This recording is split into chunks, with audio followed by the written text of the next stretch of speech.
रामकृष्ण हरी. तर आज आपण ज्ञानेश्वर महाराजांच्या ज्ञानेश्वरीमधला तिसरा अध्याय बघूया. सारांश अध्याय आहे आणि त्या अध्यायाचं नाव काय बघा, कर्मयोग अध्याय. आणि या अध्यायाचा अर्थ आपण एकदम सोप्या भाषेत बघूया. तर चला सुरुवात करूया. ज्ञानेश्वर महाराज तिसऱ्या अध्यायात भगवान श्रीकृष्णांनी सांगितलेल्या कर्मयोगाचे निरूपण करणार आहेत. अर्जुनाने भगवंतांना कोणत्या शंका विचारल्या आणि त्यांनी शंकांचे निरसन कसे केले हे निवृत्तीदास ज्ञानेश्वर आपल्याला रसाळ शब्दांमध्ये सांगणार आहेत. अर्जुन आपल्या मनातील शंका भगवंतांना विचारण्यापूर्वी त्यांना सांगतो की तुम्ही मला जो उपदेश केलात तो मी लक्ष देऊन ऐकला आहे. कर्म आणि ते करणारा अशा कल्पनांना आपल्या चित्तामध्ये थारा देऊ नये असे तुम्ही म्हणालात. मग हे ऋषिकेशा, तू युद्ध कर असे तुम्ही मला का सांगता आहात? हे युद्ध केल्यामुळे माझ्या हातून हिंसात्मक कर्म घडेल. तुमच्या सांगण्यातला विरोधामुळे माझ्या मनात गोंधळ निर्माण झाला आहे. मी युद्ध करणारच नाही हा माझा निश्चय आता डळमळू लागला आहे. मला गोंधळात टाकून तुम्ही माझ्या बुद्धीची परीक्षा तर घेत नाही ना? मला समजेल अशा सोप्या शब्दांमध्ये माझ्या मनातील या गोंधळाचे निरसन तुम्ही करा. इहलोकी सुखप्रद आणि परलोकी कल्याणकारी असे सुयोग्य आचरण कोणते ते मला आता तुम्ही सांगा. यावर भगवंतांनी अर्जुनाला आश्वस्त करत त्याला सांगितले की ईश्वरार्पण कर्ममार्ग सांगत असताना मी तुला ज्ञानमार्ग म्हणजे काय आणि त्याची महती काय हेही सांगितले. त्यामुळे तू गोंधळात पडला आहेस. ज्ञानयोग आणि कर्मयोग हे दोन्ही मीच सांगितले आहेत. बुद्धिवंतांसाठी मी ज्ञानयोग सांगितला आहे आणि सामान्य जनांसाठी मी कर्मयोग सांगितला आहे. ज्ञानमार्गाच्या आचरणामुळे साधकाला मोक्षफल मिळण्यास वेळ लागत नाही आणि कर्ममार्गाचा अवलंब करणाऱ्यास त्या मार्गाचा अनुभव प्राप्त झाल्यानंतर तो मोक्षाचे उद्दिष्ट गाठतो. दोन्ही मार्गांचे उद्दिष्ट एकच आहे. कर्माचे आचरण करणे म्हणजे स्वधर्माचा त्याग करणे नव्हे. विहित कर्मांचा आरंभ केल्याशिवाय कर्महीन पुरुषाला एखाद्या सिद्धप्रमाणे ज्ञाननिष्ठ होता येत नाही. विहित कर्मे करायचे टाळल्यामुळे पुरुष कृतार्थ होईल असे म्हणणे निव्वळ मूर्खपणाचे आहे. जोपर्यंत देह आहे तोपर्यंत पूर्ण कर्मत्याग शक्यच नाही. स्वधर्माचरण टाकले तरी शरीराची इंद्रिये आपापले कार्य सोडू शकतील का? चालणे, बोलणे, बघणे, ऐकणे, हृदयाचे संस्पंदन हे सर्व थांबेल का? शिवाय जो कोणी आत्मज्ञानी झाला असेल त्याची इंद्रिये आपापली कार्ये करीत असतातच. नैष्कर्म्यता साधण्यासाठी चित्तामधील भेदभाव काढून टाकले पाहिजेत. ईश्वराचे सर्वत्र असणे हे जोपर्यंत चित्तात प्रकट होत नाही तोपर्यंत वासना राहणारच.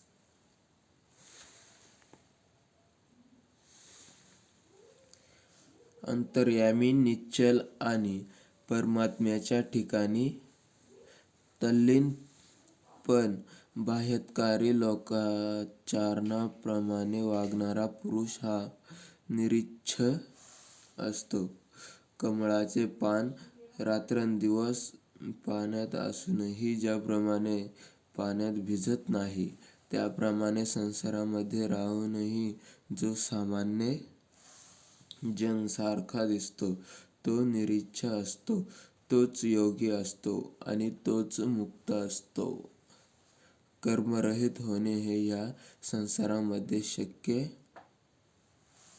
नाही.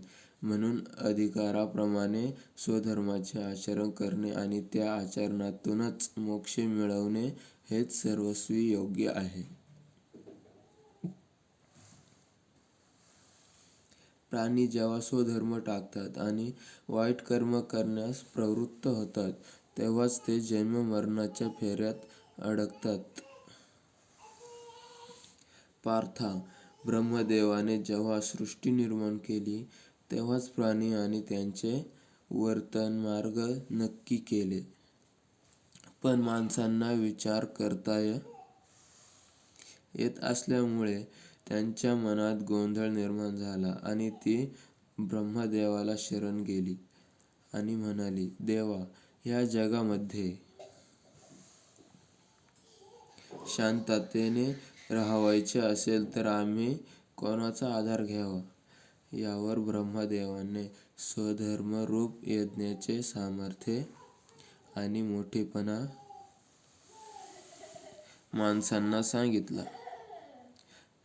स्वधर्म पालन न केल्यास काय होईल हे स्पष्ट करताना श्री ज्ञानेश्वर पुढील दृष्टांत देतात. आयुष्य संपलेल्या शरीरात ज्याप्रमाणे जीव राहत नाही किंवा करंटाच्या घरी ज्याप्रमाणे लक्ष्मी राहत नाही, त्याप्रमाणे स्वधर्माचा लोप झाला म्हणजे सुखाचे आश्रयस्थान नष्ट झाले असे समजावे. आपल्या धर्मानुसार जो आपल्या संपत्तीचा उपयोग करतो, त्याला कधीच पाप लागत नाही.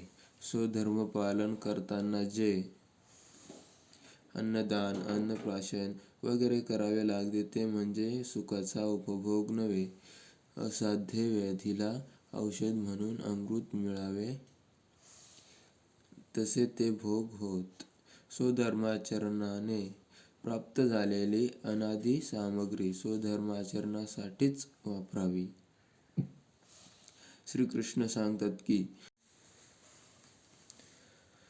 श्रीकृष्ण सांगतात की, अर्जुना, हे पुरुष आपल्या शरीरालाच आत्मा समजतात, विषयांचे सेवन हेच भोग्य वस्तू समजतात. हे सर्व साहित्य यज्ञासंबंधी आहे, हे न जाणून भ्रमात राहतात आणि अहंकार बुद्धीने ज्यांची दृष्टी विषयोपभोगावरच असते, ते पापी असतात आणि पातकांचेच सेवन करतात. हे लक्षात घे. अन्नामुळे प्राणी जगतो, पावसामुळे अन्नधान्य निर्माण होते, यज्ञामुळे पाऊस पडतो. यज्ञविधी वेदांमध्ये सांगितले आहेत. त्यामुळे ज्यापासून अन्नधान्य मिळते, ती द्रव्यादी साधनेही परब्रह्माशी जोडलेली आहेत. त्या साधनांचा उपयोग स्वधर्माचरणासाठीच आहे, हे लक्षात घेऊन वर्तन करावे. अशा रीतीने भगवंतांनी अर्जुनाला स्वधर्मरूप यज्ञ म्हणजे काय हे थोडक्यात सांगितले आहे. भगवंत पुढे सांगतात की, ज्याप्रमाणे आकाशात अकाली आलेले ढग हे निरुपयोगी असतात, त्याप्रमाणे अर्जुना, उन्मत्त मनुष्याची सर्व धर्मांतील कर्मे ही निष्फल असतात. ज्याला स्वधर्म पाळता येत नाही त्याचे जिणे शेळीच्या गळ्यातील स्तनाप्रमाणे व्यर्थ असते. म्हणून स्वधर्म सोडू नये. जो आत्मबोधामुळे संतुष्ट झालेला आहे तो कर्मसंगापासून सहजच मुक्त होतो. निष्काम बुद्धीने जो स्वधर्माचे आचरण करतो तो ह्या जगात मोक्षपदाला पोहोचतो. हे तू लक्षात ठेव. जनकादिकांची उदाहरणे तुझ्यासमोर आहेतच. आंधळ्यांच्या रांगेला मार्गदर्शन करणारा डोळस मनुष्य त्यांच्याप्रमाणेच मार्ग चालतो, त्याप्रमाणे ज्ञानी माणसाने स्वतः धर्माचे आचरण करून अज्ञानी माणसांना धर्माच्या मार्गास लावावे. ह्या लोकी श्रेष्ठ ज्ञानी लोक जे आचरण करतात त्यालाच धर्म असे संबोधले जाते आणि सामान्य माणसे त्याचेच अनुकरण करतात. म्हणूनच ज्ञानी लोकांनी कर्माचे आचरण विशेष करून केले पाहिजे. या जगात गुण आणि ऐश्वर्य यांनी मी परिपूर्ण आहे, तरीही मी कर्ममार्गी आहे. जे लोक माझ्यावर अवलंबून आहेत व जे मला आदर्श मानतात त्यांनी माझे अनुकरण करावे. म्हणून मी माझे आचरण ज्ञानी असूनसुद्धा सामान्याप्रमाणेच ठेवले आहे. ज्यांना फक्त कर्माचे आचरण करणे एवढेच कळते त्यांच्यासमोर अतींद्रिय आत्मतत्वाबद्दल बोलून काय उपयोग. अशा लोकांना सदाचरणाचे धडे देण्यासाठी ज्ञानी लोकांनी स्वतःचे आचरणही तसेच ठेवावे. लोककल्याणासाठी कर्माचे आचरण करणाऱ्याला कर्मबंध लागत नाही. ज्यांना सत्याचे ज्ञान झालेले असते त्यांना वासना नसतात. ते देहाच्या क्रियांकडे तटस्थपणे पाहू शकतात. अशा पुरुषांना कर्मबंध लागत नाही. इंद्रियांकडून घडणाऱ्या कार्याकडे जे पुरुष मी व माझे या भावनेतून पाहतात त्यांना कर्मबंध जखडून टाकतो. म्हणून तुझे चित्त तू आत्मरूपाकडे ठेव आणि तुझी सर्व कर्मे तू मला अर्पण कर. भगवंतच तुझ्याकडून कर्मे करवून घेत आहे असे तू तुझ्या मनोबुद्धीत ठेव. तू तुझ्या देहाला किंवा अर्जुनत्व या कल्पनेला श्रेष्ठ मानू नकोस. सर्व फलाशा सोडून दे आणि धनुष्य हातात घेऊन युद्धासाठी सज्ज हो. या पृथ्वीला कौरवांचा भार झाला आहे. त्या भारापासून पृथ्वीला मुक्त करण्यासाठी तू वीरवृत्तीचा स्वीकार कर आणि युद्ध करण्यासाठी तयार हो. विचारवंत मनुष्याने ह्या इंद्रियांचे लाड पुरवू नयेत. सहज खेळताना आग लागली आणि ती भडकली तर ती आवरता येत नाही, त्याप्रमाणेच इंद्रियांचे लाड पुरवले तर मनुष्य त्या इंद्रियांच्या स्वाधीन होतो आणि मग त्याला स्वतःला आवरणेच कठीण होऊन बसते. पंचतत्वापासून निर्माण झालेले हे शरीर शेवटी पंचतत्वातच विलीन होणार आहे. इंद्रिये ही कालाच्या ताब्यात असल्यामुळे अक्षम होतात. वस्तूंची आसक्ती ठेवल्यामुळे कामक्रोध वाढतात आणि ते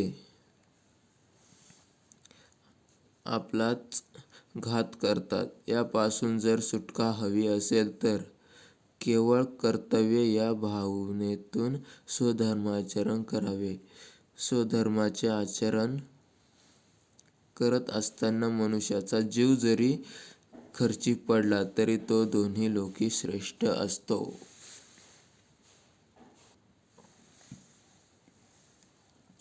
भगवंताचे हे बोलणे ऐकून अर्जुन म्हणतो की, भगवंता, तुमचे विचार मी लक्षात घेऊन ऐकले आहेत, पण ज्ञानी लोक सुद्धा कधी कधी मार्गच्युत होतात.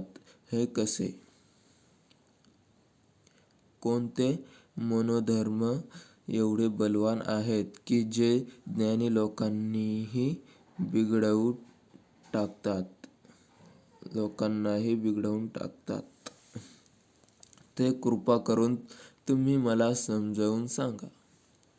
हृदयाला रमवणारे आणि योगीजन ज्याची इच्छा निष्काम बुद्धीने करतात तो पुरुषोत्तम अर्जुनाला समजावून सांगतो की, काम आणि क्रोध हे दोन मोठे शत्रू योग्यांनाही भ्रष्ट करतात. मनामध्ये रजोगुणाचे प्राबल्य वाढल्यावर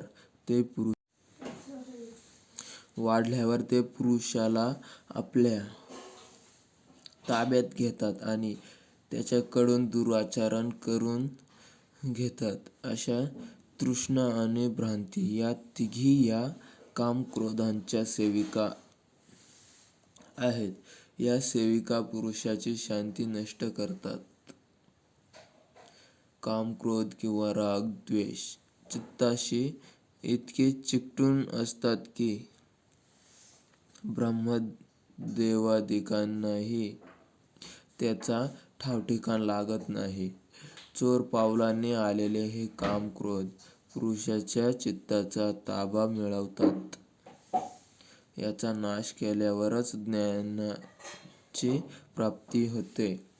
याचा नाश करण्याचा किंवा यांच्यावर ताबा मिळवण्याचा एक उपाय आहे. अर्जुना, हा उपाय तुला योजता आला तर पहा. हा कामक्रोधांचा पहिला आधार म्हणजे पुरुषाची इंद्रिये होत.